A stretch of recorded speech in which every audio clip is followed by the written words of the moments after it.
Bengaluru ಕರಗದಲ್ಲಿ inspector ವರ್ಗಾವಣೆ ಹರಕೆ, ದೇವರಿಗೆ ಬಾಳೆಹಣ್ಣು ಎಸೆದು ಪೊಲೀಸರ ವಿಶಿಷ್ಟ ಪ್ರಾರ್ಥನೆ. ಬೆಂಗಳೂರು ನಗರದಲ್ಲಿ ಕಳೆದ 8 ತಿಂಗಳಿಂದ ಇನ್ಸ್ಪೆಕ್ಟರ್ಗಳ ವರ್ಗಾವಣೆ ಪ್ರಕ್ರಿಯೆ ಸ್ಥಗಿತಗೊಂಡಿದ್ದು, ಈ ವಿಘ್ನ ನಿವಾರಿಸುವಂತೆ ಕೋರಿ ಪೊಲೀಸರೊಬ್ಬರು ಕರಗದ ವೇಳೆ ಹರಕೆ ಸಲ್ಲಿಸಿರುವುದು ವೈರಲ್ ಆಗಿದೆ. ಸಿಲಿಕಾನ್ ಸಿಟಿಯ ಹೆಮ್ಮೆಯ ಸಂಕೇತವಾದ ಬೆಂಗಳೂರು ಕರಗ ಮಹೋತ್ಸವವು ಬುಧವಾರ ತಡರಾತ್ರಿ ಧರ್ಮರಾಯಸ್ವಾಮಿ ದೇವಸ್ಥಾನದಿಂದ ಹೊರಟು ಅತ್ಯಂತ ವೈಭವದಿಂದ ಸಂಪನ್ನಗೊಂಡಿತು. ಅರ್ಚಕ ಜ್ಞಾನೇಂದ್ರ ಅವರು ಶಿರದ ಮೇಲೆ ಕರಗ ಹೊತ್ತು ನಗರದ ಪ್ರಮುಖ 26 ಪೇಟೆಗಳಲ್ಲಿ ಸುಮಾರು 23 ಕಿಲೋಮೀಟರ್ ಸಂಚರಿಸಿದರು. ಈ ವೇಳೆ ಸಾವಿರಾರು ಭಕ್ತರು ಗೋವಿಂದ ನಾಮ ಸ್ಮರಣೆ ಮಾಡಿದರು.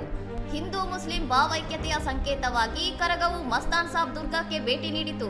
ದುರ್ಗಾದಲ್ಲಿ ಸಾಂಪ್ರದಾಯಿಕ ಮಂತ್ರಘೋಷಗಳೊಂದಿಗೆ ಗೌರವ ಸಲ್ಲಿಸಿದ್ದು ವಿಶೇಷವಾಗಿತ್ತು. ವೀರಕುಮಾರರ ರೌದ್ರಾವತಾರದ ಅಲಗು ಸೇವೆ ಮತ್ತು ಅತ್ತಿಬೆಲೆಯ ಬಟ್ಟಲಮ್ಮ ದೇವಿ ದೇವಸ್ಥಾನದ ಆವರಣದಲ್ಲಿ ನಡೆದ 92ನೇ ವರ್ಷದ ಹೂವಿನ ಕರಗ ಮಹೋತ್ಸವ ಭಕ್ತರಲ್ಲಿ ರೋಮಾಂಚನ ಮೂಡಿಸಿತು. ಇನ್ನಷ್ಟು ಸುದ್ದಿಗಳಿಗಾಗಿ ನೋಡ್ತಾ ಇರಿ ಸೌರಂ ಟಿವಿ.